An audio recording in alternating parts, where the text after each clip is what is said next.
We don't talk about money or sex in America.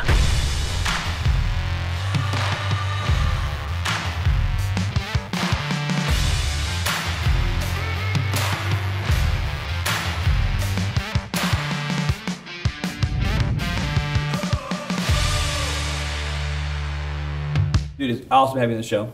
Thanks for having me. This is going to be fun. Dude, we're going to have some fun here. For those watching, you watch my show all the time, you better hang around for this one. And, you know, Andy, I knew that when you came in here, I knew you're with the Rich Dad Advisory team, right? And that has helped and changed some people's lives, and which is really, really cool. And I thought really we were going to go is more on the stock market side, because that's kind of your, maybe that's kind of your specialized piece with Rich Dad Advisory team. Sure. It's kind of the stock side. But as we kind of sat down for a second and a little meet and greet, we found out that, dude, me and you are hyper in love with the money, the flow of money, the whole deal, the conspiracy of money, yeah, all of it. So I'm actually going to basically scrap my cue cards and have some really good conversation. Before I do that, I want to do two things I always do. Just started us off here. First question is, what was it like kind of growing up, you know, Andy here, right? So poor family, rich family. What was it kind of like growing up? Yeah, nothing special. I think everyone watching or listening would just relate to great parents. People always ask me what I want to be when I grow up. Yeah, sure. You know, what do you want to be? And you know, I never really found the answer to that question. They say, you know, grow up, get a job, the whole thing. Yeah. I went to college to play basketball. Right. And I couldn't jump, I couldn't shoot, but I could foul, so they found a spot for me there. You're the Dennis Rodman of the team. Yeah, I wasn't that good.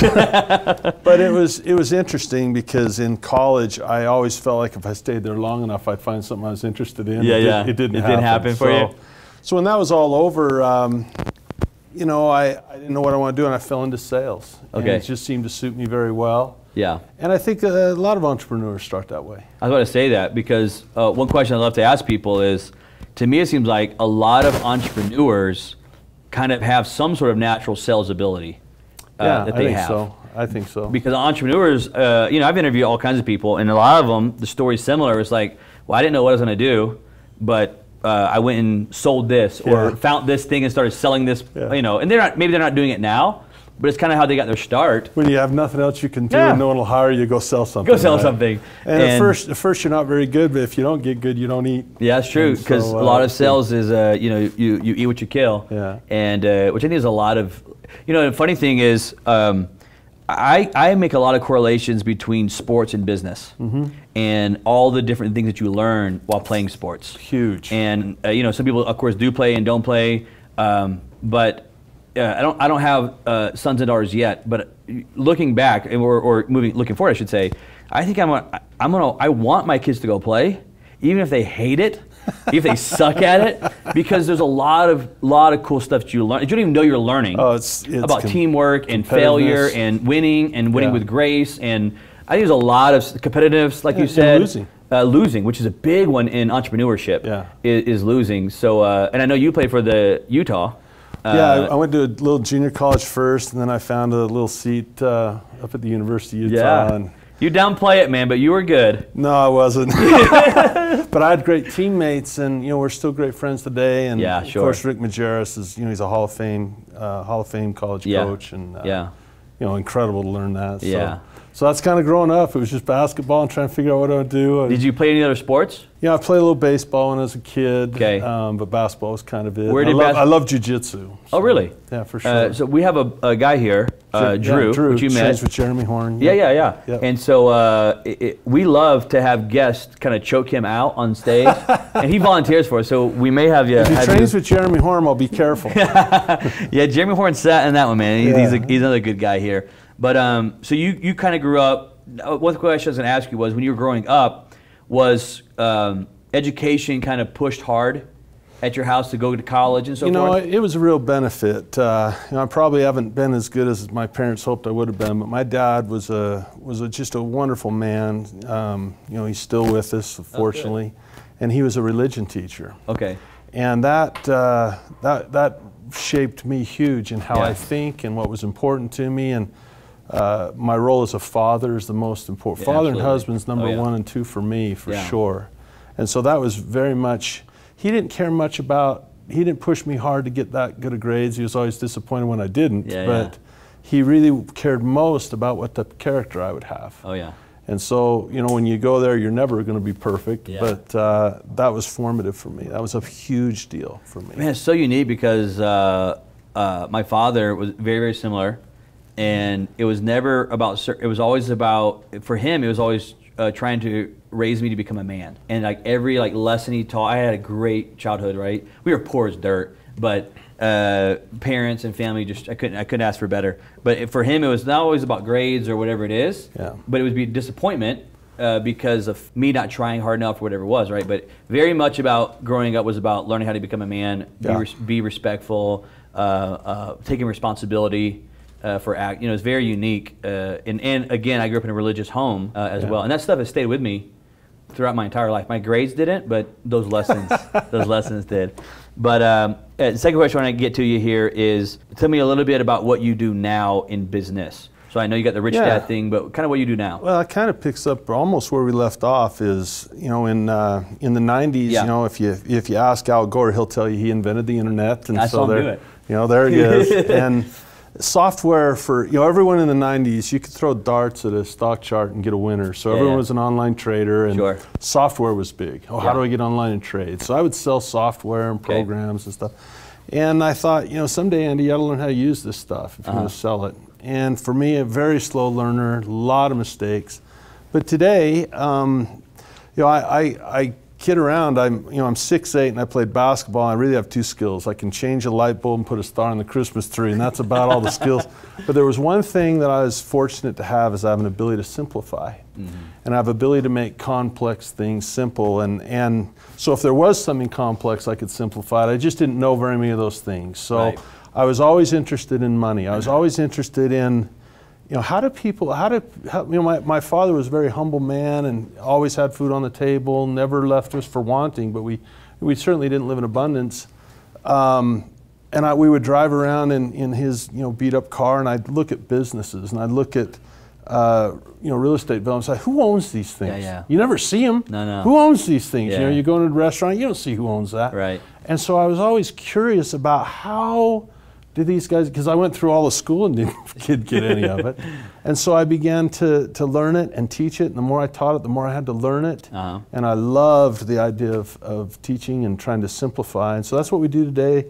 Years ago, we founded the Cashflow Academy, and our model is, hey, let's make it fun, let's make it simple, but let's teach things that are real. And that's it. You know, that's what we do. We teach. So even today, you still own the Cashflow Academy? You still own it today, right? Many years. And you're still an advisor on the advisory team. Yeah, Rich Dad Advisor is huge. I think people get, at least for me, I can only speak for what my experience is, much more learning than teaching there. I mean, we get together, nowadays we get together on Zoom with COVID and everything going on. About once a week, and I learn from those guys. And it's just, it is a unique team because, you know, I've never been pushed so hard to develop myself personally. It's not a comfort zone place at all. And so we push each other, we challenge each other, and we try to learn insatiably.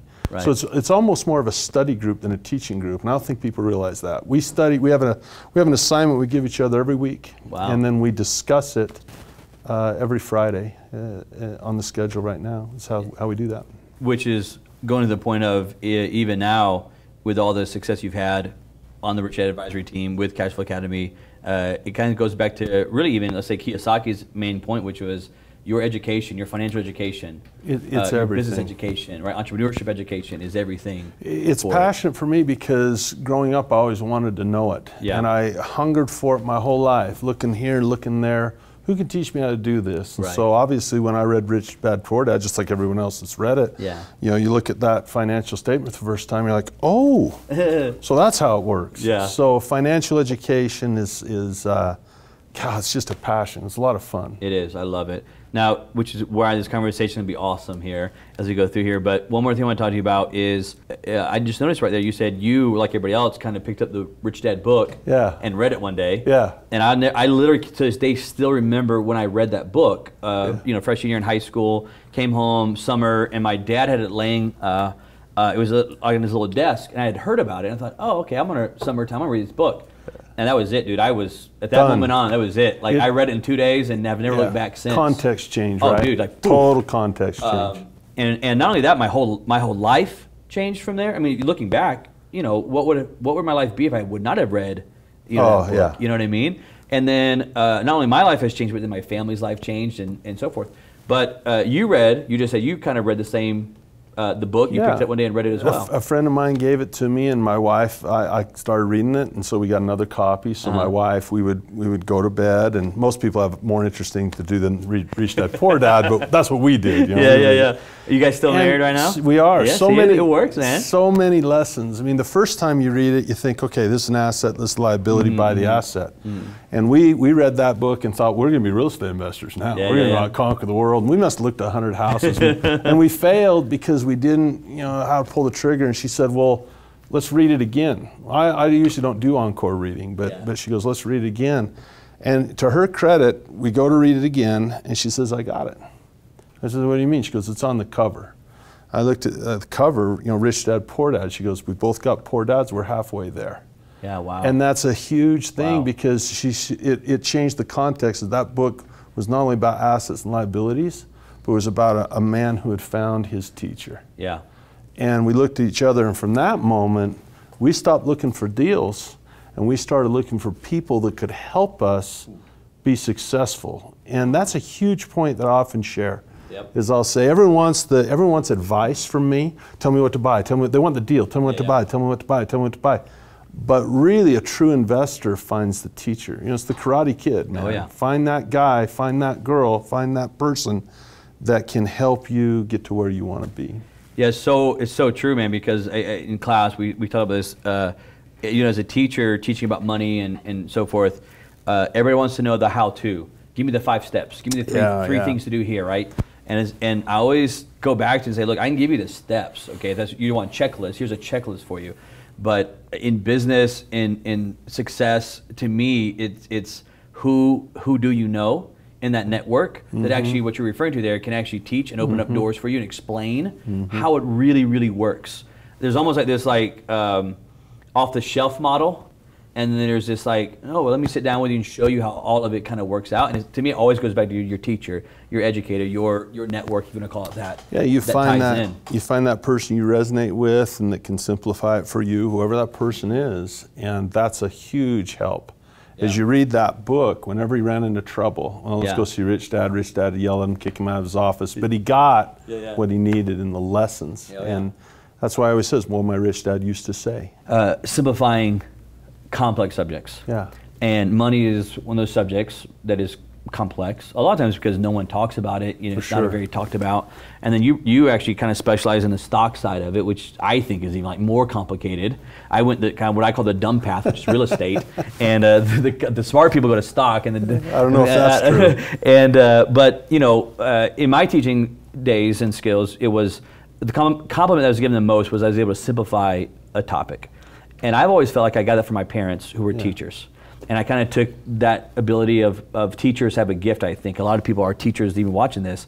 Great teachers have an ability to simplify algebra or simplify chemistry or whatever it may be. Do you feel that applied to you in your life? Yeah, like you got a lot from your dad? 100%. It's funny because, you know, people say, I always say, hey, ask me anything you want. And they always find the one to get you right there. And, you know, it would get me emotional if I let it because, you know, my dad's in his 80s.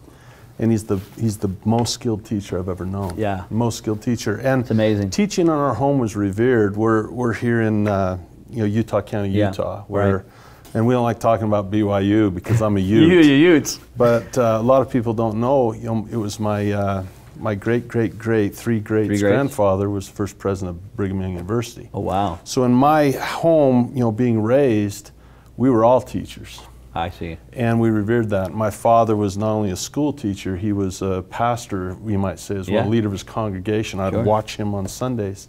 And so I wanted to be able to touch people. I wanted to be able to resonate. And I think that environment was just formative for me. Yeah. Because I wasn't a great investor who became a teacher. Like Kenny McElroy, that would describe him. Yeah, Kenny McElroy. Yeah. I was a teacher who had to learn to invest. Right. And I knew when I would get something there, I could teach it to anybody. Mm-hmm. But it was a lot of work to get stuff in there. Yeah. It took a lot of years. It was harder to get the stuff in. You better believe it. But as a teacher on that background there, my whole family's like teachers. Yeah. It's just kind of our God-given gift. And as a you grew up in a Baptist family, and those revivals are not only educational, but they're inspirational, and that is a real key. So we mentioned Rich Dad Poor Dad. There's teachers that not only teach, but there's teachers that help you get breath in, inspire to say, you know what, I can be better than I am. Yeah. Him or her, they've given me a vision where I can be. I think that's as valuable. Yeah.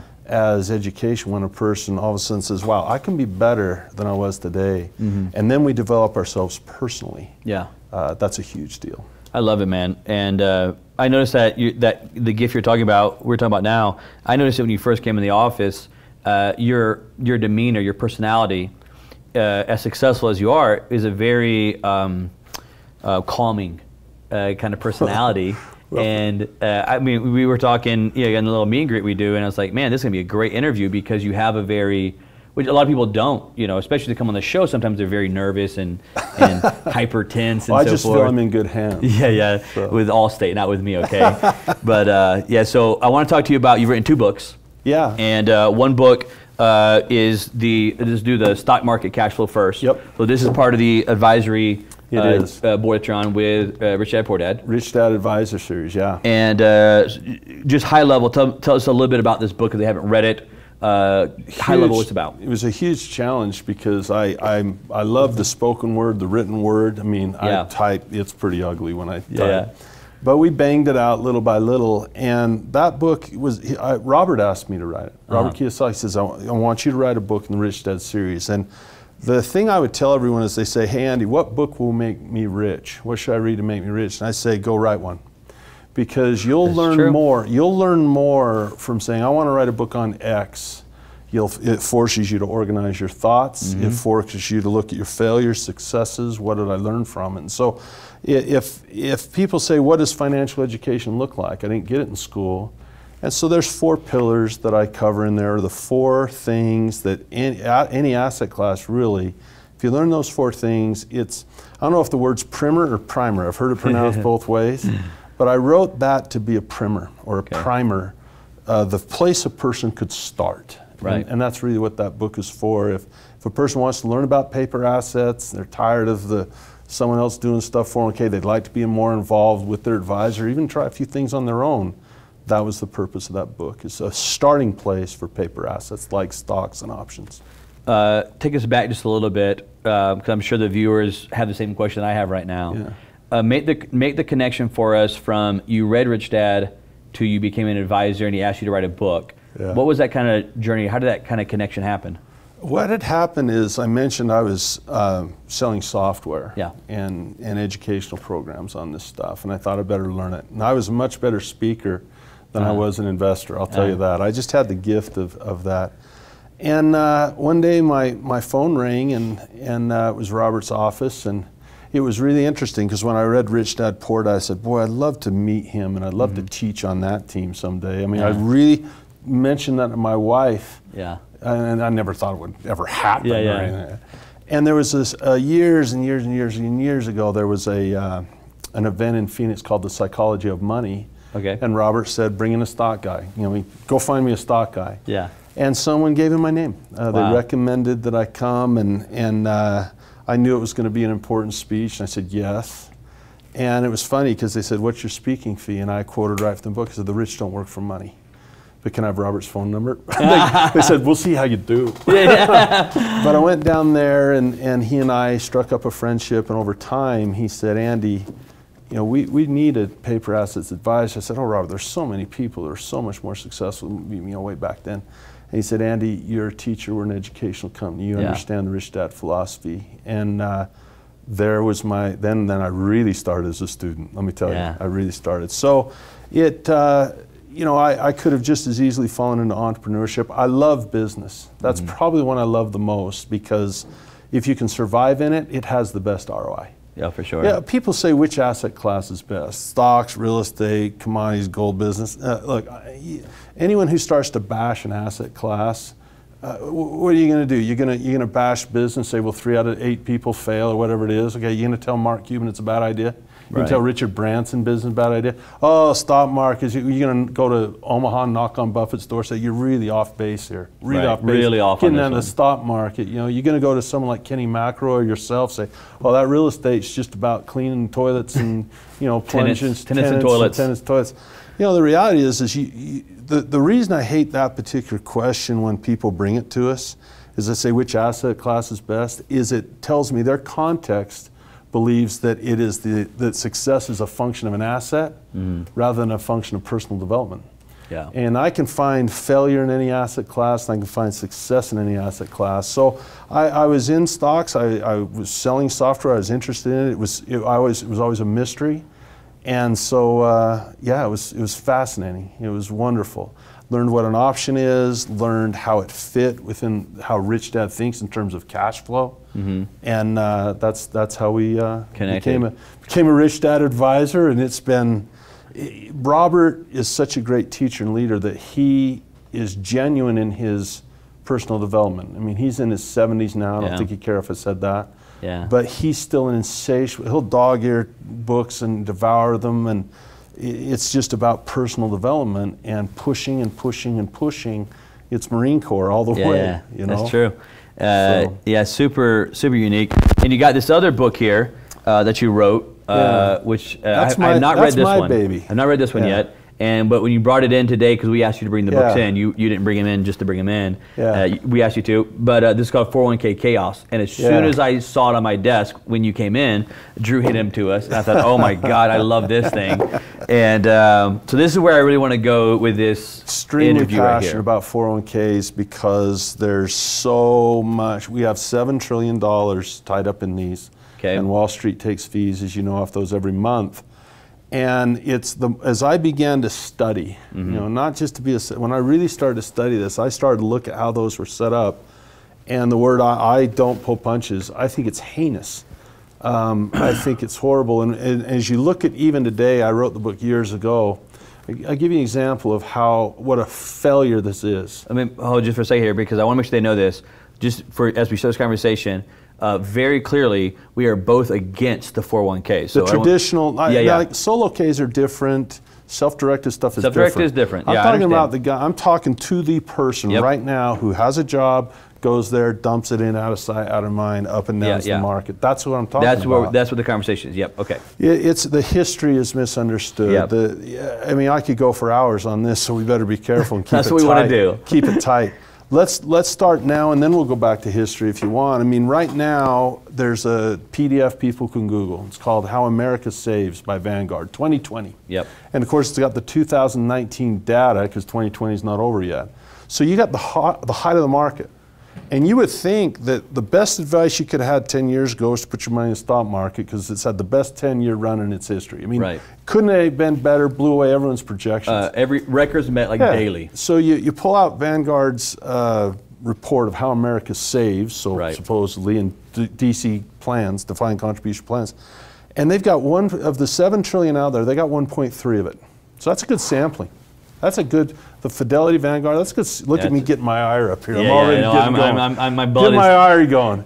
You got 1.3 of it.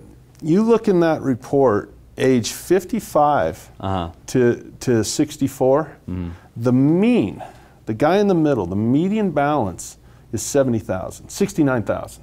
Now you think about that. That's a year of money's left. That's a year of money left. A year. That means that's the guy in the middle. That means half those people in Vanguard at that age group have less than that. Half. The average is a little higher, but you know, if we have a trillionaire and you and I are average people, that raises it. Right. But even then, you've got a few $100s to a few $1,000s a month that will drain away in retirement. It's just not enough. Right. It's a failed program. It doesn't work. And the history of it is fascinating. Extremely fascinating. You go back, pensions, 1895, it was the clergy first, then the first business was 1895 Amex. Yep. And you worked there for 20 years, and when you're 60, they gave you this pension, and you kind of have the cuffs on because you have to be vested. So if you get angry at your boss and want to leave, you can't leave. And it changed the American dream, really, because in the 1800s, it was like Nicole Kidman and Tom Cruise far and away. Let's go to America, stake our claim, be a business owner, be big. But when the 401k happened, it was almost like said, look, you'll never be rich. It's not an abundance plan. This is not an abundant deal. It's a sufficiency deal, and we'll get you enough to drink a lemonade and watch your grandkids in the front yard. Changed education. Before the 401k or before pensions, going into business, the military, college, they were all equal things. Boy, you get a pension, it's go to school, get a job, get a pension. Go to school, get a job, get a pension, go to college. That was it. Right. That was what kids were taught. Well, the Studebaker company comes along and says, we're going to go bankrupt. And this is during Kennedy administration. Now you have all these workers that were promised pensions. The Studebaker says, sorry, we're going out of business. We're not going to be able to pay you. They go, that's not fair. So they went to President Kennedy and they said, hey, we're hurting here. And President Kennedy said, that's not what your country could do for you. That's what you could do for me. They didn't like that. He said, see what I did. He didn't do anything with it. Johnson didn't do anything with it. Nixon said, I'm not a crook, but he kind of was. And finally, in 1974, 100 years after, you got President Ford who signs ERISA and creates the Pension Benefit Guarantee Corporation, PBGC. And now you have an increased enmity between unions and workers and management having to fund retirements. And in 1978, unrelated, Ted Benna says, hey, look at this little thing. This will give you perspective, and this is what I would say to people about this, why I bring up the history, why tell the history, why even go there. I'll tell you why. There was never a think tank, a brain trust of smart women and men that got together and said, how can we help these people retire? Bingo. Never. Never happened. This was an accident. Yep. And there's Barber Conable, or Conable Barber, I don't remember his name. He's a congressman in New York, and he's got Kodak and Xerox saying, hey, these banks are getting all these good deals on their bonuses, deferring them. What can you do for us? And Carter administration's failing. They got Iran and energy and inflation. And so they had a young staffer named Richard Stanger, and I've interviewed him on my podcast, and he's a nice man. 20-something, 3 years out of Temple, writes 1,000 words to slip in this thing. And this I about fell out of my chair when he told me this. This is a guy that typed the 401k. Yeah. He gets it done, and they send it to the Treasury because it's going to screw around with the tax law. And they say, how much revenue are we going to lose if people start deferring this? And you know what their actuaries came up with when they looked at this? They said it'll impact the United States balance sheet less than $1 million a year. Wow. Less than $1 million. That's how small they thought this little legislation for Xerox and Kodak was. Well, Ted Benna found this in 1980. The legislation was in 70. Ted Benna finds this in 1980. Explodes, because now all of a sudden, think of the players. Right. You've got the employee who's listening. You got the business. You got Wall Street. And you got the government. Those are the four players. Everyone wins but the worker. Wall Street wins. Government wins. Businesses get rid of a liability, a lifetime liability. The liability was the pension. Had to pay forever. Yeah, and instead of if you think of a financial statement, a pension is a function of cash flow. It's a function of profit and loss. 401k is a function of balance sheet. It's net worth. Totally different concept. Totally different concept. So all of a sudden you go from a retirement that is cash flow based with profit and loss to net worth based with asset and liability. And all the risk that goes along with that, and all the knowledge that goes along with that, and all the responsibility now goes from a company to a person who is trained to do what? Not finance. And so you look at Wall Street, and they're showing their fangs. They're like, wait a minute. Back in the 50s, only idiots were in the stock market because it was highly speculative and too risky. Now the average Joe, every 2 weeks, is going to send us their cash to buy a mutual fund. We get commissions. You hear the Champlain corks popping there. Yeah, yeah. And so now Wall Street's like, there's huge amounts of money in pensions, huge amounts of money in 401ks, and we get fees on this stuff. And so the business wins because they get rid of a liability. Mm-hmm. You know, give them a little match. It's bait, basically. Yep. If you read Ted Bennett's book, 401ks 4 years later, you'll get the idea. It was bait for, like a bank teller is going to want to defer something without a match. It was bait. Right. And then the government, they win because they're going to get their taxes later when you hit, it used to be 7.5, now Trump wants to push it out further. And then the big winners, though, is Wall Street. Imagine having an asset of think about this. What's the return they get? Okay, zero money in, infinite return out, no risk. Mm-hmm. If people that don't believe in infinite return, just look at Wall Street's position of 401k, you'll find infinite return, no risk. Infinite return with no risk. So you get me going on it, you know, I'll punch that stuff. I'll punch that stuff all day long and pound on it. When I used to teach it in class, all these points are so good because I was making the point when I was teaching it was that you know, business had the pensions, which is how my grandfather kind of grew up, which was go to a factory. That was, you know, and they had the kind of the golden handcuffs with a carrot in front of you. That said, work for 30 years and we'll give you, you know, whatever it was, whatever you made, let's say, with that. And it kept, I call it two different sides. Again, I'm going a little bit too deep here, but I'm going to call one side the contributors, which are the average American, average Joe, and then you have what I call the creators when it comes to the money. So in money, I see you have contributors, you have creators. And the creators, being the wealthy, the business owners and so forth, the idea of the pension was actually pretty good for them at the beginning because when factories were massive, one of their biggest expenses was overturn. And because they had to retrain, you know, they had to recoup all this money, had to retrain this person, that person quit. Where when they put that pension in front of them, and they said, hey, they got them right by the neck. Yeah, if you'll stay here for 30 years, we'll pay you, for, you know, as you go. And this is one of the times where I feel like the creators, made a bet and kind of missed. And they rarely ever miss. The creators rarely ever miss when it comes to money. Yeah.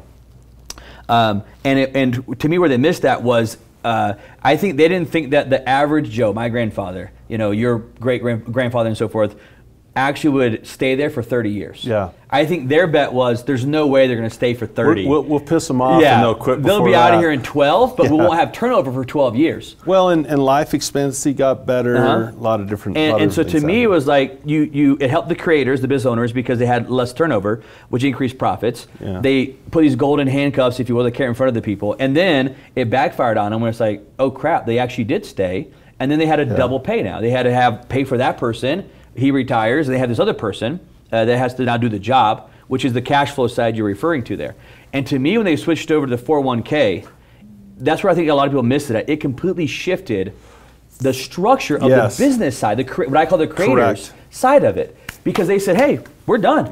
We're out of here, man. Hey, this is great for us. The numbers for them to give them a little match as they go, and not everyone has to participate, so there's breakage in there. But a little list compared to a lifetime commitment until they die. A lifetime commitment? Are you kidding me? It's hundreds of billions of dollars. And the thing about it was, if you ever say the match, and I've done this research like you have, there was a research done by a retirement research company, right, third-party company, that basically did the research and said that on the match thing, because there's this big myth, and everybody hits it right away. Free money. Oh, but Andrew, they match me. I'm going to lose.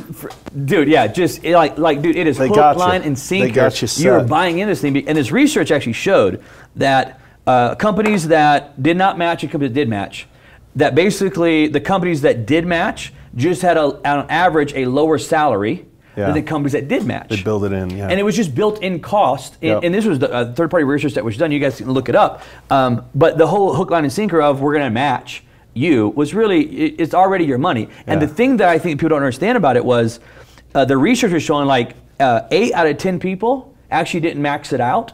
Right. So therefore the company, the creators, actually made even more money because they paid you less salary, knowing that you weren't going to match it, that you were not going to put enough money in to match, and they just made more money. Dude, I go on this stuff all day long with you. You know, you look at Ted Bennett, he's a wonderful God-fearing man. I mean, personally, I just really enjoy him. I've talked to him a few times, and he's been kind enough to come on our podcast. But Ted, you know, when you read his book, 401k 40 Years Later, he outlines the pitch to the employee and the pitch to the company. They're two different pitches. They're two different pitches. You know, the pitch to the company says, oh, you're going to save all this tax, you're going to save all this thing. Goes coming. Hey, a lot of people aren't going to be in there. It's going to affect your bottom line less than 1%. So all of a sudden you're getting like a 35% benefit to a 50% benefit for the worker, but it's only costing the company about 1%. It's two different pitches.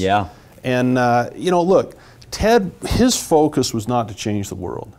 When he put that together, he was trying to help the company save money. How do you pitch it to the employees? And he was doing his job. And I'm not mad at him. His take is, no, he's a great guy. And I says, was it a mistake? He goes, well, you know, helping people save $7 trillion. How can that be a mistake? Well, the way I look at it is that helping Wall Street yank out of people's. Your viewpoint of it. Assets under management is that's the most important one on Wall Street. So we can go into fees, but I'll tell you what I liked about our conversation earlier. We talked about solo Ks and stuff like that. Is the biggest issue I have with 401ks, the biggest lie of the whole thing, and there's a lot of lies. There's a book of them. Is what I call the ignorance myth. The idea that someone can become wealthy without learning about money. I'm just going to put my money in, and I don't need to learn anything about money. I'm just going to get filthy, stinking, vulgar rich. And see, if someone wants to do it self-directed or self-directed Roth or solo K or whatever it is, there's you're talking about some of the things you've done with your parents. That requires, and it's not suggested, the word is requires, financial education to do. So what's interesting about pensions and 401ks is, you know, I see the bubble of our economy, and it's definitely a bubble inflating. And I just see lots of different pins out here in space, lots of them. And I just wonder which one it's going to get to first, whether it's the money printing or the other things we could talk about.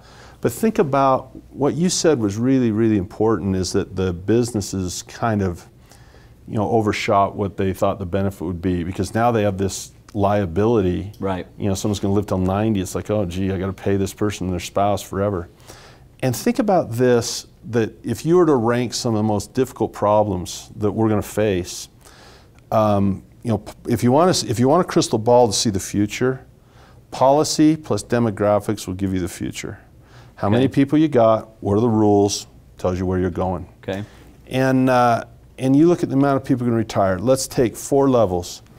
On the business level, pensions, financial statements can't handle those promises. Hostess goes out of bankruptcy, Delta bankruptcy, United bankruptcy, GM bankruptcy, on and on. So at the business level, you have this inability to fund pensions because there's just not enough to do it. You cannot pay someone who doesn't work anymore. They don't produce, they're a liability. Okay, let's go a level up from business, municipalities. San Bernardino, Stockton, California, the big one, Detroit. Oh, thanks, you're a first responder, you're going to risk your life, but no pension, sorry. Supreme Court says we can go bankrupt, so there you go.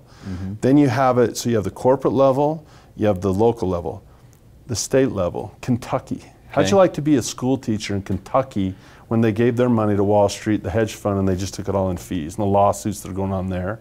You got CalPERS in California that's bankrupt, and then you have the federal level. The 4th level. Which is Social Security and Medicare will become medical dependents and pensioners of the U.S.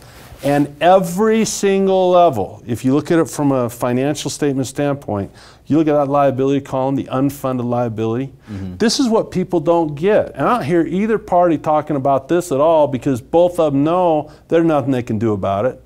Think about this. Oh, we have a $23 trillion debt. That's the bonds we've issued. That's all that is. That's nothing.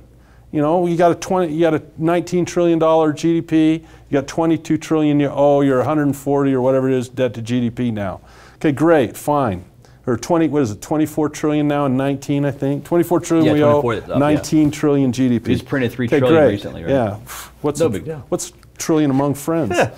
But the thing people don't know is what's called the unfunded liabilities, which means, this is how I would teach this. If I buy a car on credit, it's on my credit report, I borrow the money, I owe the bank. But if my son comes and I say, look, if you don't get the basketball scholarship and you get perfect grades and you don't get the college scholarship, I'll pay for your college. Now there's no loan there, but there's a promise. And so policy and demographics. Okay, the policy is I'll pay for your college, 2 kids. By the time they grow up, it's $1 million. And they're going to knock on my door and they're going to want that. That's called a promise, not a debt. It's different. And when you look at the amount of people, we got 79 million baby boomers in the US, 15 million in Canada in the same system. Those people are going to start collecting on Medicare promises and Social Security promises. That's not money that we've borrowed yet. That's $154 trillion. So you add the $154 trillion that we've promised to the $23 trillion that we owe, you got $180 trillion that you're going to fix by taxing us out of a $19 trillion GDP. Right. So who's talking about that this November? Nobody is. I haven't heard the $154 trillion come up in one stump speech anywhere. It's just how bad the other guy is. That's all. And for clarity, when you talk about the $154 trillion debt there, or not debt, but promises. Liability. For clarity there, you're talking about how much is owed to these baby boomers. That's right. The promised. Right, the promise out to them. Right. Yeah, and so you're coming up with a number based off of how much was promised and how many people there are in baby boomers. Do the basic math there and figuring out how much is actually owed out to them. Right. Or promised out to them. Part of the reason our deficit is skyrocketing isn't only because of COVID and all the problems we've had there. It was at $1 trillion before COVID happened. Right, right. And the reason is what happens if my sons knock on my door and say, hey, Dad, you promised me to pay for college and I have no money. I got to go borrow it. And so that will be converted into bonds, right? And the debt ceiling will be raised significantly because we don't have the money to pay for that stuff. And so the government will issue more and more bonds and they raise the debt ceiling, and Democrats blame Republicans. It's too big of a problem. No one in office is there long enough that they inherited this problem and none of them can solve it. Give the viewer some basic, beginner level stuff on the Federal Reserve. Well, probably the definitive work on that is Ed Griffin's book, Creature from Jekyll Island. Great book. You know, my grandfather came over from Germany. He was a gold bug, and he was a metallurgist, and always had gold and silver laying around. You know, little tiny beads of it and bars of silver. And he would sit me on his lap and tell me about banking, and he understood the Weimar Republic and the wheelbarrows full of money, and he knew all those stories and would tell them to me when I was a kid. And basically, in the 1800s, you had wildcat banking. It was kind of like Bitcoin. You know, let's invent our own currency. I mean, anyone can invent their own currency, and that's how banks were. They had what was called specie, which was gold. And this is where people really, this is an important part of the story, because it's where people have a hard time, is when a wildcat bank would issue currency, paper money, they said this is a representation, this is very important, this is a representation of gold we have, of something valuable. So, you know, you go to a valet and you give them your keys, you get a ticket, and that represents a car. Well, you just can't print more tickets because it represents a car, right, or a cloakroom, or whatever metaphor you want to use. And so, you know, they'd lie about how much specie they had, and they'd print too much, and it's all over. So the Morgans, all the rich elites of the time in the early 1900s said, let's get a centralized bank. Seems to be working well for the Bank of England and others around the world. Maybe we should have a centralized bank. So they knew people weren't going to like them. They didn't like the idea that legislators would be talking to bankers and big New York bankers. And so it was kind of conspiratorial, you know. Didn't go to, I mean, if you're lying about your name when you get on the train, right, and you're lying about who you are and your purpose, you know, they brought their guns. You know, these guys never shot a gun in their life. They're going on a duck hunting trip. Duck hunting trip. So they wind up on a ferry that goes out to this island off the coast of Georgia in the Atlantic Ocean called Jekyll Island. Jekyll Island. You go out there, and I guess there's a plaque on the wall that says, "In this room was, you know, contrived," or whatever. The Federal Reserve. It was birthed there. Yeah, and so they come out. It was late December, right before Christmas. Right before Christmas, And they sneak this in, and next thing you know, it's there, and we have taxes and income tax the same year, and off we go. This was 1912. 1913. Woodrow Wilson was the president, right? That did it. But the important thing to understand is that money originally was that a U.S. dollar was supposed to be a representation of gold. Now the MMT guys don't believe that. So there you have an argument, a history of how that's going to be spun. And then after World War II, you know, Bank of England, you know, the pound sterling was hurting, and they were in debt to us, huge. I mean, United States financed a lot of that war. And they had a place called Bretton Woods, New Jersey, and they got in a hotel, and they had like 80 countries, I think, were there. And they said, look, U.S. dollar backed by gold seems pretty solid. We'll make that the world's reserve countries. So from the end of World War II up to 1971, that's how the Americans kind of got to be the big currency on the block. Right. And, you know, great. In 1971, financing the Vietnam War, we just weren't, we were printing. You had NAFTA going on, right, during that time? And, you know, inflation and Paul Volcker and, you know, all that Jimmy Carter stuff was about to happen. Yeah. And they took it off the gold standard, and that was the end of Bretton Woods. And Carter did that one, right? It was Nixon that took it off the gold standard, and then you started to have, you know, massive inflation. Yeah. And that was through the roaring 80s, Volcker, of the massive inflation time, right? Yeah, and Volcker just kind of said, we're going to let the interest rates go to kill the inflation, and it got up in the 20s before it did. For finally, a house, finally did, and you know, then you had Reaganomics from there. So what's interesting now is the Fed's role, as you study the Federal Reserve, has been one of expansion, as government tends to do. Right. Power gets extended. And they never shrink their power. No, they don't. It's always, I mean, what department says, you know, we don't want more power. We've got plenty. Yeah, we need more money. Yeah. Imagine the executive branch. Oh, yeah, I've got plenty of power. Don't want any more, right? Judicial branch. No, we have too much power. God, they want more and more day by day right now. Everyone does. So they've expanded, and they used to just buy bonds and, you know, money supply, and then they got into in the 1990s, long-term capital management's failing. And they go to Greenspan and they say, well, here's our financial statement, and see all the whole Wall Street that, you know, we owe money to, and if we default on this, then the dominoes happen. And Greenspan's like, wow, we got to expend powers. And next thing you know, in 2009, we're doing Operation, you know, what do they call it, TARP. Yeah. You know, toxic assets and buybacks. Yeah, CDOs and collateralized debt obligations and all that crap. And now we're at a really interesting point in history. Yeah. We really are. I think every generation sees themselves as exceptional. Sure. They have a self-concept of we're a special group. But if you look at it, my kids, you know, your kids, our grandkids, they're going to have a real different world than what we lived in. Because we've printed so much now. The problem with the Great Depression, a lot of people feel, is the Fed didn't do anything. They kind of let deflation happen. And so a lot of people don't understand that the crash of '29 was deflationary. The Great Depression was deflationary. Money was scarce, and therefore money was valuable, and that makes prices drop. You know, you want $1, well, you're gonna have to give me a whole lot of stuff for my little dollar. You're gonna have to give me a lot, instead of giving me a lot of dollars for little stuff. And so it just seems that throughout the Greenspan administration, the Bernanke, Janet Yellen span, and now Powell. Yeah, Jamie Powell. You know, they're calling it the Fed put, where if I get in trouble, the Fed will bail me out. And in Powell's statement just last week, he says, look, we're committed to keeping interest rates low. We're committed to stopping deflation. We're committed to inflation. We're going to try to get it at 2%. Right. And the big thing that people have struggled with, you know, silver goes to $48 an ounce in 07 and 8 or 9 or whatever it was, because, oh, we're printing so much money. And people are wondering, well, why haven't we hyperinflated yet? And why haven't we? A lot of the economists have gone, you know, see, I was right, and all this. And a lot of it has to do with the velocity of money.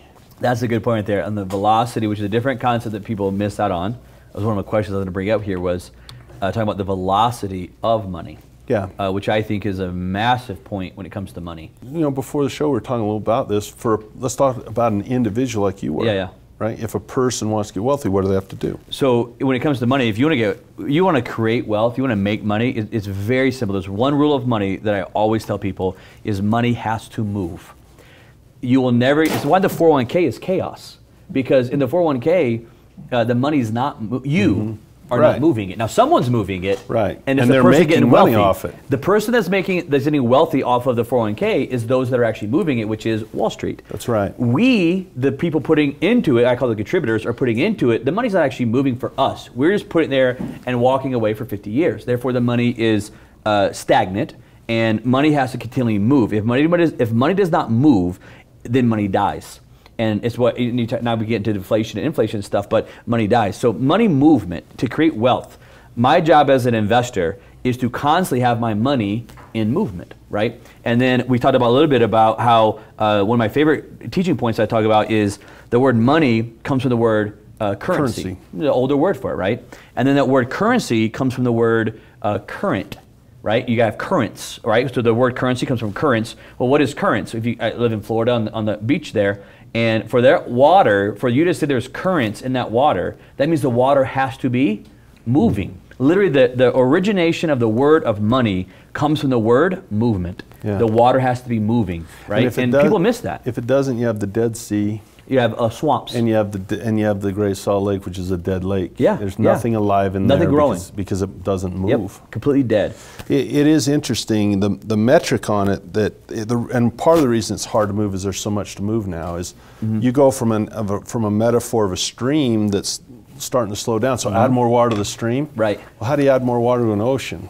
You right. know, it's just hard to move. So those metrics right now are at an all-time low on the charts I've seen. I've never seen a chart with such low movement. You know, COVID just halts. And I liked what you said about the individual, because if I'm in the business of selling a book, the more of those I sell, the faster it happens, and if it isn't moving. So it's production. So now on a large scale, let's look at gross domestic product. Yeah, GDP. Is, you know, I go mow your grass and you give me 20 bucks. Right. And someone washes my windows and I give them 20 bucks. And they go to the movie theater and they spend, you know, movie tickets, you know, 30 bucks for the popcorn, whatever. Right.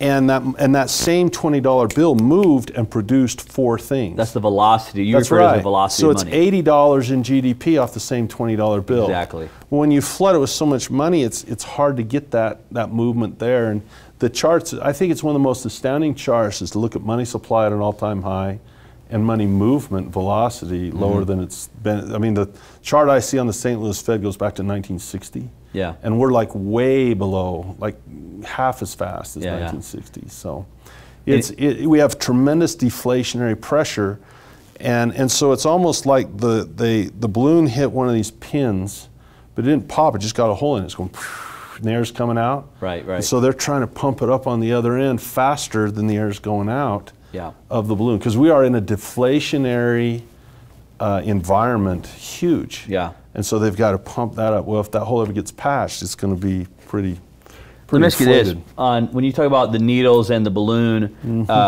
you know, in class I always talk about every bubble in the economy has always burst. It's only a matter of time.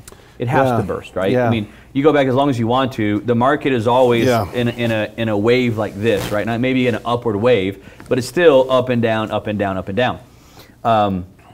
And the bubbles burst, right? So we had in 08, you had it in the 80s, you had the dot-com bust, right? All these are busts that are taking place. But right now, if you could, I don't know if you will or not, if you were to look at kind of a prediction of which one of the needles do you think is gonna bust it on the balloon, if you're gonna make a prediction here, which one do you think will hit it first? I don't know. That's a tough one. It is. Because, you know, we talked about the problems with retirement. That could be it. Because boomers are all coming up right now, right? You know, things like COVID. I mean, imagine if we had another one of these things in 5 years, right? The printing the money. I'll tell you, the interest rates are super low. They're going to be there forever. Yeah. I mean, we're not getting out of low interest rates. We backed the Fed. It's interesting. It's kind of like the magazine on a machine gun. Is the more bullets you expend, the less powerful your gun becomes. Yeah. You know, the less you can do with your gun. And when you get down to your last bullet, when is that? Is the question. But what's really, the word I would use is unsustainable. So policy demographics gives the future. What policies are unsustainable? So, you know, there's a dance between monetary policy, which you know, the Fed, and then the fiscal policy, which is the Congress. And the United States, I know we have a global audience, but they pay attention because, you know, Greece was too big to fail. Well, the U.S. is too big to bail, right? It's just so big. You can't bail it. The dominoes are huge. And so we have this thing called modern monetary theory. And there's books being written right now that say, well, we don't have to worry about deficits because we can always borrow more money to pay the money we've owed, which if you know anything about Bernie Madoff, which is a clue right there, is if you owe people money, and you're borrowing new money to pay off the old money in perpetuity, and it's just growing, you know, people would say that's a Ponzi scheme. So their thought is this. There's a I don't know how familiar people are with Warren Mosler. Okay. But a lot of people call him the father of MMT, of modern monetary theory. And this is salient to our conversation because we started off with the story of Jekyll Island. Right. And before that, we started off with the specie, where you had gold, and that these notes represented something else. They were a valet ticket that represented a car. It used to say, this certifies. On the money. This certifies that in the bank, in the Treasury of the United States is $10 of gold payable to the bearer on demand. It was something you could read. It was redeemable, in other words. And so now you have a fundamental shift, which is why I think our generation is extraordinary, is we're having a fundamental shift in what we believe money was, is, or should be. And the idea that if I borrow money, let's just talk about it from a moral, moral standpoint. Sure. If you borrow money, do you pay it back? Right. If you borrow money, should you pay it back? And now they're coming out with books called The Deficit Myth. Okay, well, they will say, well, it works because. Fine. Slavery worked for the Egyptians for 2,000 years. Sure. A lot of things worked for the Romans for a long time. I'm not going to argue whether it works or not first. I'm going to argue is whether that's even the right thing to do. And would you teach your child, borrow money, and when it's time to pay it out, go borrow money? Because what that does is it stops production, right? It stops production. Now they're going to say, no, it's going to increase because now you got free healthcare and you got free this and free that. And they have some points that I think people should listen to and learn from. But the idea that the deficit doesn't matter, this huge $155 trillion I've talked about that is going to be converted into bonds in order to be paid, they say it's no problem. We'll just borrow more. We'll just borrow it. So Warren Mosler, it's funny, there's an old video of him on YouTube, and it's so conspiratorial, it feels like it, because it's like, if you ever see a video of Bigfoot, it's grainy, and the sound doesn't work. So there's this old video of Warren Mosler in some setting, a class, he got a whiteboard behind him, and the sound's awful, and how he taught this was chilling to me. Is I'm trying to understand, how can money not be backed by something? What is MMT? And this is what he said, and it's chilling. He said, all right, class, I'll summarize. I got a business card. Anyone want it?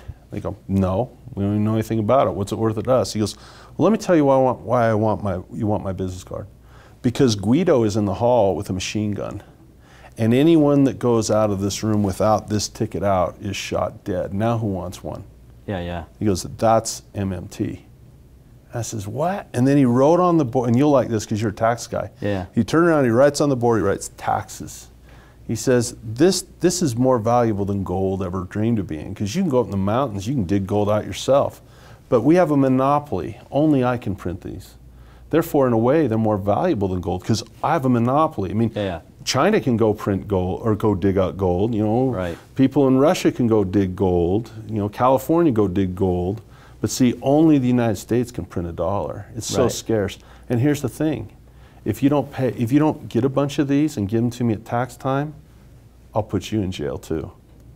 And so they say that the reason that $1 has value is because that's what we require of you for taxation. And we can burn the tally sticks once you turn them in. We don't care. We just know it's going to be valuable because because I used to ask that all the time. If we can print all the money in the world, why am I paying taxes at all? Right. The reason is they say that's where it gets value. So there's are they basically saying that the American human is the asset in this case because they're the one that produces the money for the taxes? Not so much. It's just they're saying the reason this piece of paper has a value, it has no intrinsic value. The only reason it has value is you have to turn it in.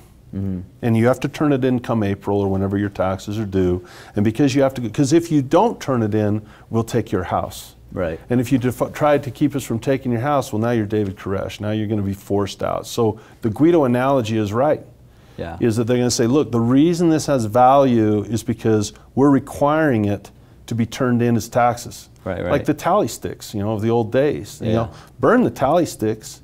And so that's chilling to me that they say, look, we can control inflation and we can always make $1 have demand because that's what it takes to pay your taxes. You can't bring us gold on the doorstep, because that's not what we're telling you to give us. You have to give us U.S. greenbacks. And because that's what we require of you, and because we're the only ones that can make them, we have complete control over the situation. We can control inflation. Yeah. And I'll tell you, that's not a world I want to live in, because think about it. We all would like some shiny gold here. That would be nice. Sure. And, we all would like some oil or oranges or apples or some commodity. Mm-hmm. But to shift from the idea that this is not a valet stub that has a car behind it, this is not a certificate that's backed by anything.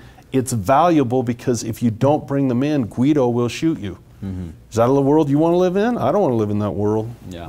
That's a scary thought. Yeah. So that's really the basis of people that hear the word MMT and they don't know what it means. It means, number one, we have a monopoly on who can create these. Therefore, it's even more valuable than gold. I mean, where are you going to get one? Go dig up the gold? Nope, you got to get these, and we're the only ones who can make them. And not only that, if you don't get the business card, Guido's going to blow your head off. Right. There's your world. There's MMT. Yeah. And we're headed there. That's where it's all being driven to right now. We're right? headed there. We are MMT. going there. No question. How long do you think it'd take before we get there? That's the $64 trillion question, isn't it? Or 100 and whatever. There's some thoughts to this. The most important, in my opinion, I mean, I'm not an economist, so I'm just sharing what I've learned or what I've studied, really. But if you were to ask me what the most important number is in sovereign fundamental analysis, it would be debt to GDP, meaning that how much debt does the country have, how much GDP can they produce to get the taxes to pay the debt, okay? So the United States' highest point was about 151, because we were printing money to win World War II. Mm-hmm. We thought, okay, what's worse, printing money? And we also printed continentals in the Revolutionary War. We printed a lot of those, and hence the term not worth a continental. They hyperinflated. So you got 151% GDP after World War II, and they say, in times of war, it's probably worth it, right? Okay, are we at war with China?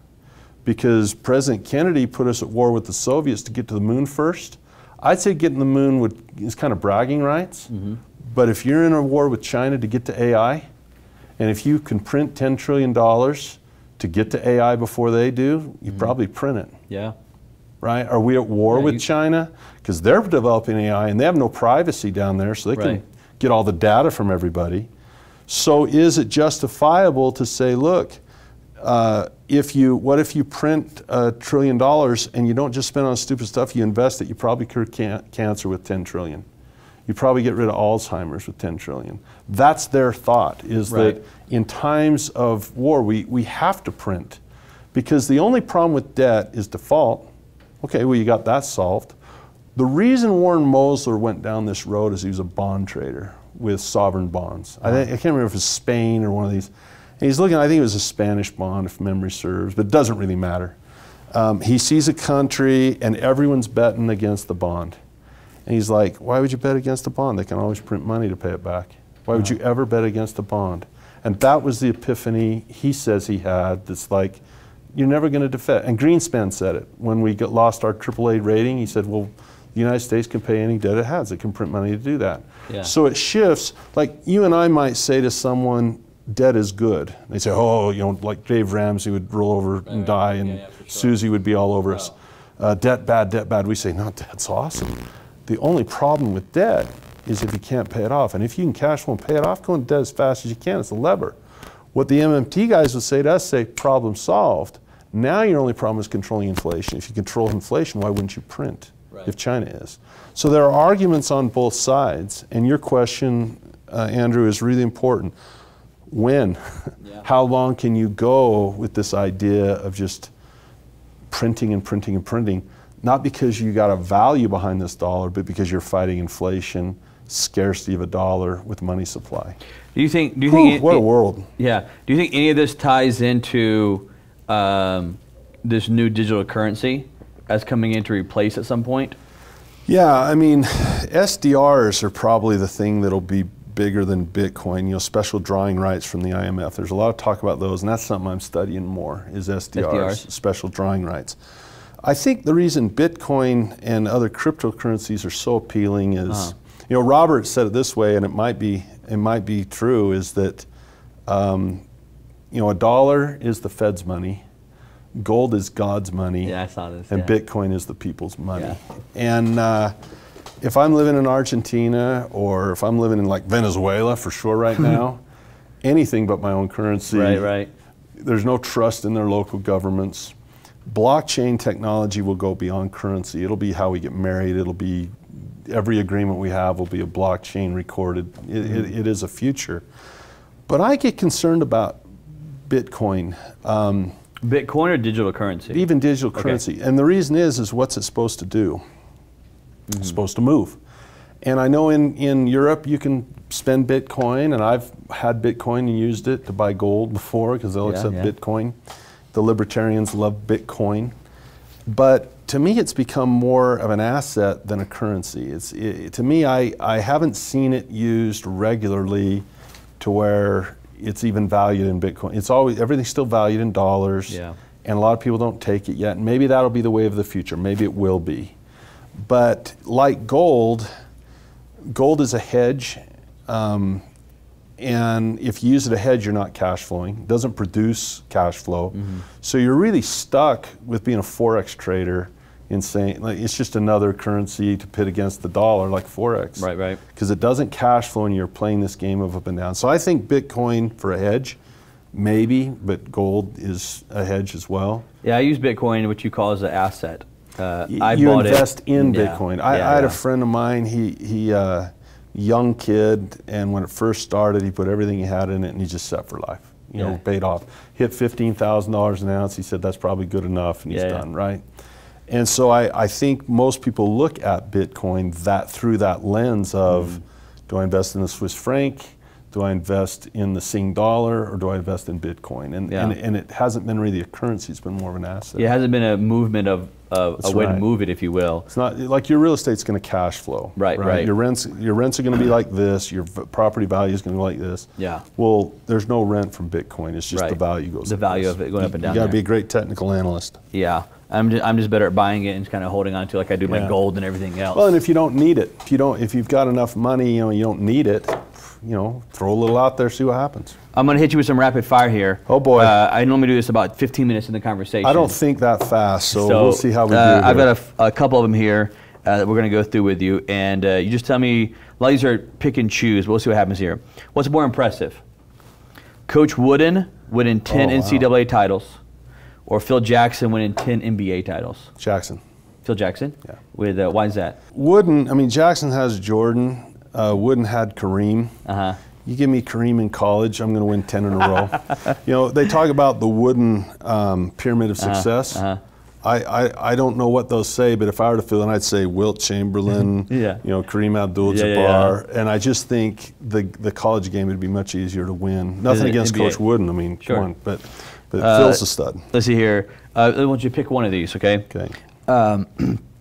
Have a book of yours hit #1 on New York Times bestseller list, or go back in time and hit a game-winning shot in your Final Four game. Game-winning shot. Not even close. Game-winning shot. You wouldn't even acknowledge the other one. Game-winning shot. Game-winning shot in Final Four here. Yeah. Next one, LeBron or MJ? MJ. MJ? You're one clip. Okay. 2 years ago, it's let's see, he's playing. It's the Cavs and the Warriors. Warriors have KD. Yeah. Game 6, I believe, last minute. MJ's guarding KD, and he lets him walk into a 3. It's over right there. Offensively, you have the discussion all you want. Defensively, right. Jordan, insanely superior defender. The one category LeBron wins, better passer, better understanding of where guys are in offense and reads. From a rookie year, LeBron's the better passer, but defensively, MJ was up there. Jordan ain't letting KD walk into a 3. So that's it. Would you rather play one-on-one with Trump with $1 million at stake for a basketball game, or play horse against Joe Biden for $1 million, and he's in charge of keeping track of who has what letters? Boy, I'm going to win either of those. I'll go with Trump for $1 million because Biden's in better shape. Yeah, but the thing with Biden, if he's going to keep track of the letters, that game of course would be a very long time. It could turn into the game of Mississippi. It could turn into a game of anti-disestablishmentarianism. Let's see here. Which was better, 80s and 90s basketball or current era? Oh, 80s and 90s.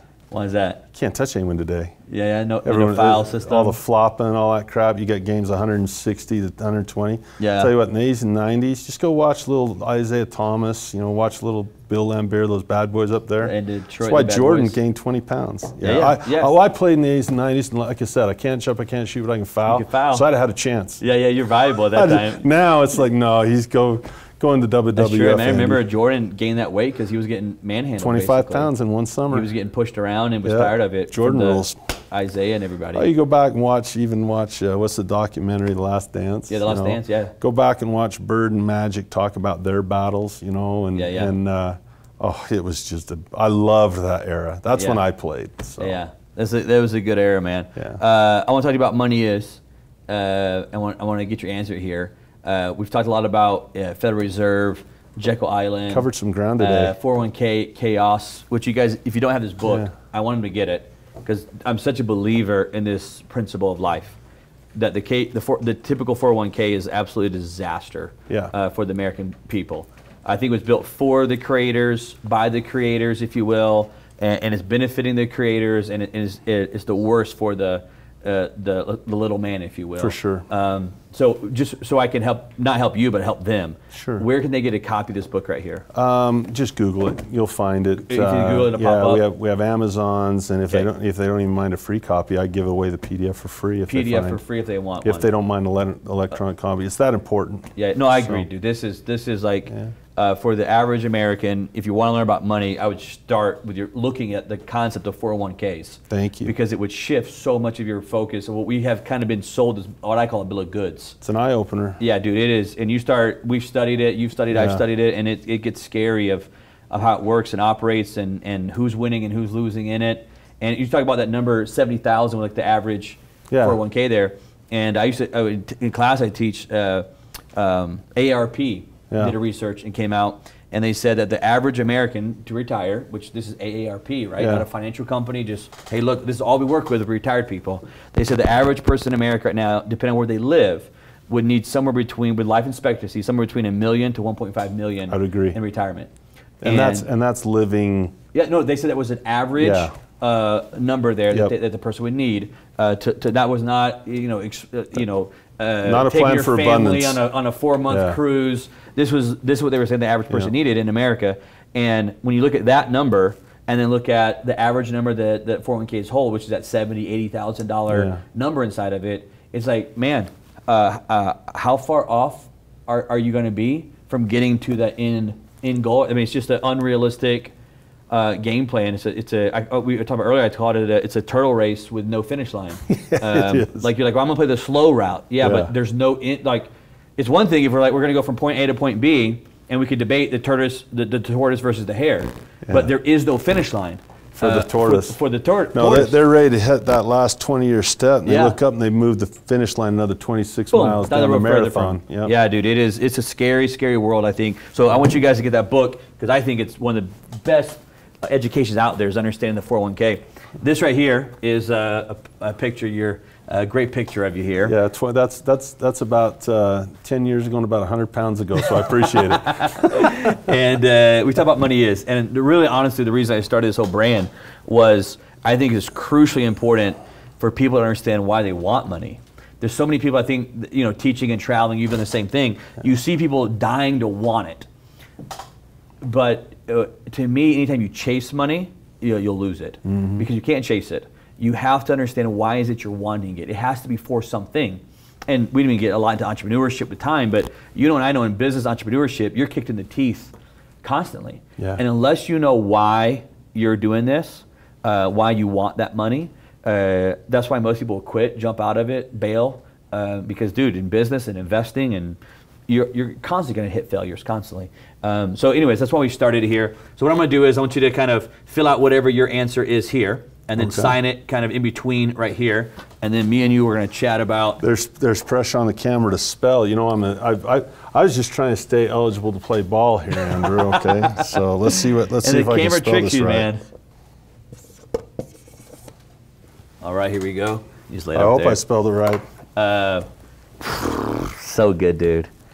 I was so looking forward to your answer, and oh man, it's so good. All right, here you guys go. His answer is money is misunderstood. If I'd have known how to spelled widely, I'd have put widely misunderstood. Widely misunderstood. But misunderstood. And boy, that is nail on the head right there. That's why nail on the head. That's why we have Rich Dad Advisors. That's why you do what you do. Yeah. And I think that's the reason why people are watching today, is they want a better understanding of it. And that's true, I believe, Andrew, from about 20 different vantage points. Yeah. You know, the person who has a lot of it doesn't understand why he didn't get happy because he got a lot of it. The guy who doesn't have any of it wants to understand how to get it. The Federal Reserve can print all they want, and I'm not sure they understand it. Almost everywhere you go, there's going to be some misunderstanding of what it will or will not do for your life or how to get it. So that's another great point you're making right there, is just because you have money does not mean you're happy. There's a if you don't have it, you will be sad. That I can tell you. It's true. And that's why I always talk about chasing money. You know, when you want money and you hyper focus on chasing it, it's a dead end road for you. It is. Because at the end, even if you get it, you're still not going to be happy. It's not going to bring what you're looking for inside of it. It's true. Money has to be a bigger purpose. You got to figure out what it is you want to do with it once you have it. And I love these kind of educational things that they go through, talking about, like, you know, there's a ton of different ones. It was like, if I gave you $1 million today and you had to spend it, what would you go buy? And you kind of go, people, you know, they'll say, well, I would buy this and that. And say, okay, now you got to spend all of it, right? Okay, now tomorrow I'm going to give you another $1 million. What are you going to buy? And the next day I'm going to give you another $1 million. Very quickly, what you find out. That list gets away from, it's done. Yeah, it's done very quickly. In a matter of just like a week. Even people even struggle, even literally spending like $7 million in their head. What a great exercise. Right? You can't invest it. I'm saying, go buy what you want. Tell me what it is. Write it down. Right? I want this. Okay, but the craziest car. Tell me what it is. How much that costs? 500 grand? Great, put it down. And what you find is very quickly, that's it, you're out of money. I mean, I'm sorry, you're not out of money, but you're out of materialistic stuff. You're out of stuff. Right? And you have to have that bigger focus of, who are you trying to help? What are you trying to solve? You know, what is this really for? Because materialistic stuff will run out in a couple days for majority of people. You know what I mean? There's a lot of pain at the bottom of Maslow's hierarchy. Look, if you're falling short on food, clothing, medicine, stuff like that, that's pain. That's a crappy existence. And if you have a job with a boss you hate, that's a crappy existence. And so, you know, there's that getting out of the rat race and the freedom thing. But after that, even then, it's like legacy, it's like self-actualization, it's like the relationships I have with people. So having no money really does suck. It does.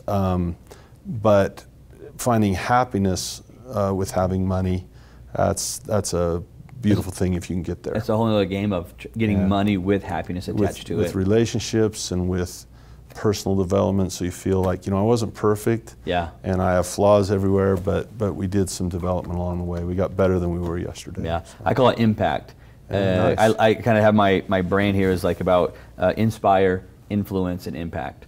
And that last one, legacy, is how do I impact the world? You know, I can't take this stuff with me. I got to do something with it. But how do I impact those around me? You know, the world to live in a better place than I got here with it. Right? It's so true. I want to give you one more thing here. I want to kind of give you maybe the final words here.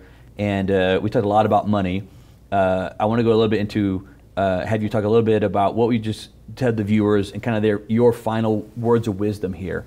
You got a lot of people that are wanting to start business, or maybe they're in business right now and they're trying to scale to a level that you got to. What would be some of that final advice that you would give those listeners, viewers today on what does it take to become successful from your side? Well, first, I would say you should have a tremendous amount of hope. There's some tough times right now. There's COVID and all this type of stuff, but have a lot of hope. I would say that if my sons, you know, were here and I was on my deathbed saying, okay, boys, you know, I got about 10 minutes for them checking out here, there's a few things I'd say. Number one is pay attention. Because there are two types of moments in life.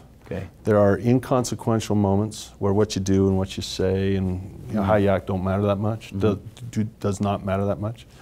But there are also moments that are defining, where what you do and what you say will impact the rest of your life. And people confuse them. They go to Baskin Robbins and they treat that 31 flavors like it's a defining moment. Hey, can I have a little of that? I don't want to screw this up. But yet, who they choose is their spouse. They don't give it a second thought of where he or she came from. I would say that personal development has two opportunities for us. This is very important. The first opportunity of personal development is the gap that exists between ignorance and knowledge. That if you want something, there is probably education that can fill that gap. That's the first gap in personal development, is the opportunity to close between ignorance and knowledge. The second gap, which people don't realize, is between now you have knowledge and your behavior. And that's where discipline comes in, and the integrity in moments of choice, to take what you know and to execute it. My major in college was exercise physiology, so I know how this got here, but my behavior isn't always in sync. My wife says, hey, get that in sync, But it's really true. And then the third thing is live passionately. A job is doing something that you don't want to do in a place you don't want to be with people you don't want to do, just to get money. A career is to get status, but a calling is something you do anyway. And perhaps money is just a result of doing something special. So I would say pay attention, because there's only two moments in life, defining and inconsequential. I'd say personal development is about your education and your discipline, your self-mastery. Once you know it, then you have to do it still. And then the third is just inside of all of you, there's a passion inside, and keep thinking and pondering and meditating until that you find that, and then you just freaking go for it. Because we got one shot at this life, man. Go for it. I love that, dude. I say all the time, you got one shot at this thing. What are you doing? Swing for the fences, man. I'm not trying to get a walk on the plate. I'm not, you know what I mean? I'm trying to get to first base on this thing. And but entrepreneurs have that unique ability that, kind of like the Babe Ruth, they're willing to swing. And hey, sometimes we may swing and miss. That would be a 5-hour podcast for me, all those stories. But entrepreneurs, we're not afraid to swing that bat at that plate, and not just like I said, not trying to precise swing it. Dude, we'll swing for the fence. I'll go all in. Matter of fact, it was crazy. My kind of, when I launched this brand this year, the phrase that we came up with that I said that I wanted to live by for 2020, my kind of theme for personally was all in. And I did. I went deeper than I've ever been, and it gets scary when you're doing it.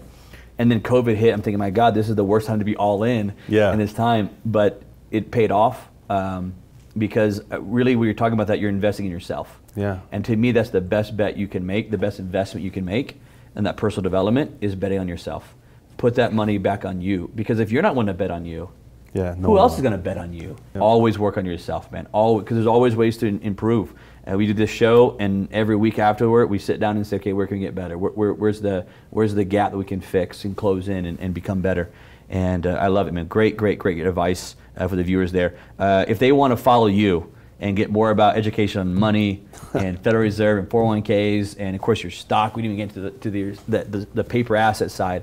Where's a good place for them to follow you or get more information about you? Well, I'm learning how to tweet. I've had my team do the Twitter thing for about 10 years, and about 2 or 3 weeks ago, they said, you ought to share, and I thought, well, I can come up with 280 characters, I guess. So, no, if you Google me, I suppose Twitter's a good place. Twitter, Facebook's, Google's, cashflowacademy.com is where we do our teaching. And we got free stuff there. So. Love it. It was great, man. I loved having you on the interview here, man. I'm honored. Absolutely tremendous. I look at the people you've brought on the show and say, what am I doing in this chair? No, man. It's been an absolute pleasure. And you're one of the guys that I could talk to for hours and hours and hours. Oh, for sure. Because I think there's such a need for what you're talking about, and I'm passionate about it, man. And I know you are as well. So it's been a great time on the show with you. I want to get you back. So so we can talk about. We got all kinds of topics here we could dive into. Anytime, man. This has been a ball. I've learned a lot. No, it's an absolute privilege. So you guys watching, make sure you follow him. Get with him, Andy Tanner. Get the book. I promise you, you need this. I promise you. I promise you. He said he'll give you a free copy, PDF version for free. This is not about making money. It's about, I promise you, you need this right here. I hope you guys enjoy the show. We'll see you next week on the Money Is Show. There you go. Great interview. Great Thank job. you so much.